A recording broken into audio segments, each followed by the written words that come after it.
Hi hello నమస్తే మీరు చూస్తున్నారు neonatal ICU nursing basics channel. నేను మీ స్వరూప పీబీబీఎస్సీ నర్సింగ్. మనం నిన్న డిస్కస్ చేసుకున్న టాపిక్ వచ్చేసి బేబీ పుట్టగానే మన మైండ్లోకి రావాల్సిన 3 క్వశ్చన్స్ ఏంటంటే టర్మ్ జెస్టేషన్ అవునా కాదా, గుడ్ మజిల్ టోన్ ఉందా లేదా, బ్రీతింగ్ ఎఫర్ట్స్ ఎలా ఉన్నాయి, క్రయింగ్ ఎలా ఉన్నది అనేది నిన్న మన వీడియోలో డిస్కస్ చేసుకున్నాం. సో ఈ 3 క్వశ్చన్స్ ఎస్ అయితే కనుక మనం బేబీని మదర్ సైడ్ షిఫ్ట్ చేస్తాము, ఇనీషియల్ స్టెప్స్ మదర్ సైడే చేస్తాము, రొటీన్ కేర్ ఇస్తాము అండ్ తరచూ పరిశీలనలో ఉంచుతాం కూడా. సో ఈ 3 క్వశ్చన్లో ఏది నువ్వు అయినా కానీ నెక్స్ట్ స్టెప్కి అంటే రెస్పిరేటరీ అసెస్మెంట్కి, హార్ట్ రేట్ చూసే అసెస్మెంట్లోకి వెళ్ళే ముందు మనం ఇనిషియల్ స్టెప్స్ని ప్రొవైడ్ చేస్తాం బేబీకి. ఆ ఇనిషియల్ స్టెప్స్ ఏంటో ఈరోజు మన టాపిక్లో డిస్కస్ చేసుకుందాము. మరి ఇంకెందుకు ఆలస్యం, let's start our today's topic, initial steps in NRP algorithm. ఏంటంటే warm, dry, stimulate, position airway, suction if needed. Let's start with warm. What is the warm? Warm అంటే వెచ్చదనం. బేబీ పుట్టగానే మనం బేబీకి వెచ్చదనాన్ని ప్రొవైడ్ చేయాల్సి ఉంటుంది. ఎందుకంటే బేబీ టెంపరేచర్ మెయింటైన్ చేయడానికి అండ్ హైపోథెర్మియాని ప్రివెంట్ చేయడానికి. ఇది ఎలా చేస్తామంటే బేబీ పుట్టగానే బేబీని డ్రై చేయడం వల్ల మనం హైపోథెర్మియాని ప్రివెంట్ చేసి కొన్ని కాంప్లికేషన్స్ తగ్గించవచ్చు. అండ్ బేబీని మదర్ అబ్డామిన్ మీద ప్లేస్ చేసి స్కిన్ టు స్కిన్ కాంటాక్ట్ ఇవ్వడం ద్వారా కూడా టెంపరేచర్ని ప్రొవైడ్ చేయొచ్చు. అండ్ రేడియంట్ వార్మర్ ద్వారా కూడా వామ్ని మనం బేబీకి ప్రొవైడ్ చేయొచ్చు. ద మెయిన్ సోర్స్ ఏంటంటే మదర్ అబ్డామెన్ అంటే skin to skin contact of the mother and radiant warmer also main sources of the temperature to the baby. Skin to skin contact ఇచ్చినప్పుడు baby హెడ్ని dry క్లాత్తో cover చేయాలి. ఏదైనా wet linens ఉంటే, wet clothes ఉంటే remove చేయాల్సి ఉంటుంది for temperature monitoring. The normal temperature of the baby is 36.5 degrees Celsius to 37.5 degrees Celsius. Then our next step is dry the baby. బేబీని మనం ఎందుకు డ్రై చేస్తాము?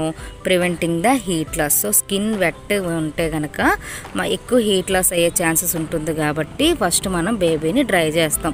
సో ఈ డ్రై చేసే ప్రాసెస్లోనే మనకి స్టిమ్యులేషన్ అండ్ ఇనీషియల్ అసెస్మెంట్ అనేవి కవర్ అయిపోతాయి. So మనం బేబీని డ్రై చేస్తున్నప్పుడు బ్యాక్ సైడ్ రబ్ చేస్తాం కదా, అక్కడే మనకి టాక్టైల్ స్టిమ్యులేషన్ అనేది కవర్ అయిపోతుంది. సో ఇనీషియల్ అసెస్మెంట్ ఎలా కవర్ అవుతుందంటే మనం బేబీని డ్రై చేస్తున్నప్పుడు మనం బేబీ స్కిన్ కలర్ని అండ్ రెస్పిరేటరీ ఎఫర్ట్స్ని అంటే బ్రీతింగ్ ఎఫర్ట్స్ని మనం అబ్జర్వ్ చేసేయచ్చు అనమాట. సో డ్రై చేసే ప్రాసెస్లోనే మనకి ఇనీషియల్ అసెస్మెంట్ కూడా కవర్ అయిపోతుంది. సో బేబీని మనం ఎలా డ్రై చేస్తామంటే దీనికోసం మనకి 2 క్లీన్ అండ్ డ్రై టవల్స్ కావాలి. ఒక టవల్తో బేబీని క్లీన్ చేసేసి ఆ వెట్ టవల్ అనేది రిమూవ్ చేసేసి ఇంకో డ్రై టవల్ ఉంటుంది కదా దాంతో బేబీని మనం కవర్ చేయాల్సి ఉంటుంది అనమాట. సో ఎక్కువ హీట్ లాస్ అయ్యే ఛాన్సెస్ ఎక్కడ ఉంటుందంటే హెడ్ అనమాట.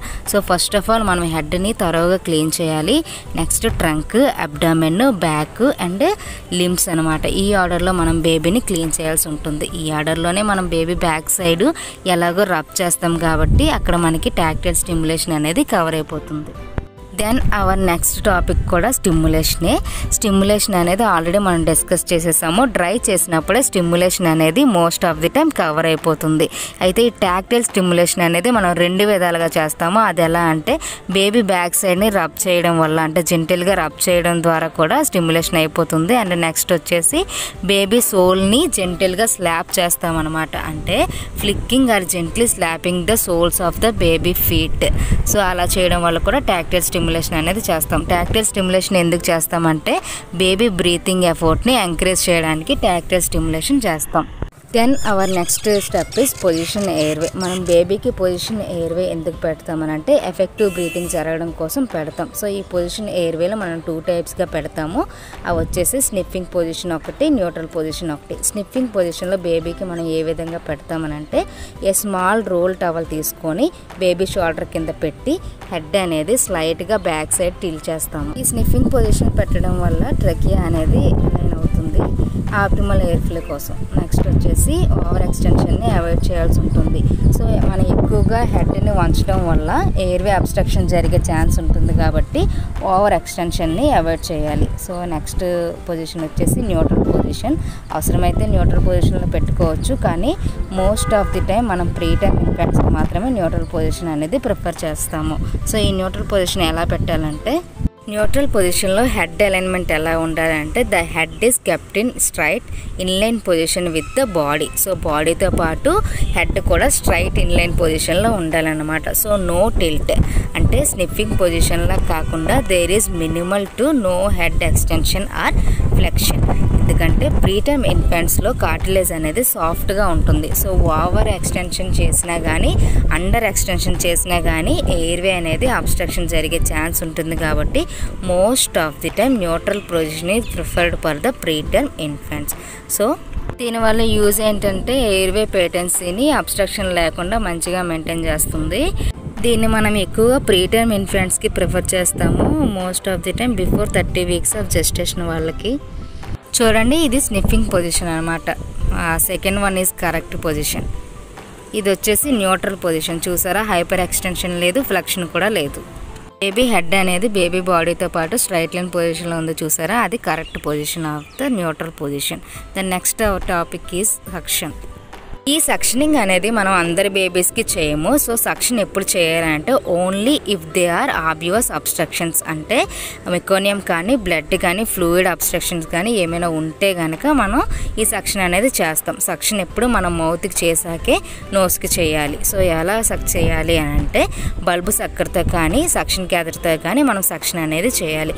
లిమిట్ సక్షన్ పీరియడ్ వచ్చేసి 5 to 10 seconds at a time. So ఒక్కసారి మనం బల్బు సక్కర్ని కానీ సక్షన్ క్యాథెటర్ని కానీ బేబీ మౌత్లో నోస్లో పెట్టినప్పుడు అది 5 to 10 seconds మాత్రమే ఉంచి బయటికి తీసేయాల్సి ఉంటుందన్నమాట. ఎప్పుడైనా సరే మనం సక్షన్ చేసే ముందు బేబీ హెడ్ని సైడ్కి పుల్ అవుట్ చేస్తే చీక్స్లోకి కలెక్ట్ అయిన సెక్రిషన్స్ మొత్తం మనం క్లియర్ చేసుకోవచ్చు. And avoid deep suctioning. So deep సక్షనింగ్ని మనం అవాయిడ్ చేయాలి. ఇది బ్రాడికార్డియాని కాజ్ చేసే ఛాన్స్ అయితే ఉంటుంది. సో ఎందుకు మనం సక్షన్ చేయాలని అంటే ఎయిర్వే అబ్స్ట్రక్షన్ని ప్రివెంట్ చేయడానికి అండ్ బేబీ బ్రీత్ చేసుకోవడానికి అనుకూలంగా ఒక దారి ఏర్పడడానికి మనం సక్షన్ అనేది చేస్తాం. సో మెకోనియం అండ్ బ్లడ్ కంటెంట్స్ని కూడా మనం క్లియర్ చేయడం వల్ల ఇది లంగ్స్లోకి యాస్పిరేట్ అవ్వకుండా ఉంటుంది.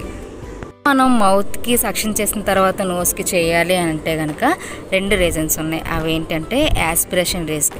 If you suction the nose first, అంటే మనం ఫస్ట్ నోస్కి కనుక సక్షన్ చేసినట్లయితే ఏదైనా ఫ్లూయిడ్ ఆర్ మెకోనియం మౌత్లో ఉన్నప్పుడు బేబీ బ్రీత్ ఆర్ గ్యాస్ చేసినప్పుడు అది లంగ్స్లోకి యాస్పిరేట్ అయ్యే ఛాన్స్ ఉంటుంది. కాబట్టి ఫస్ట్ మనం మౌత్కి సక్షన్ చేసుకోవాలన్నమాట.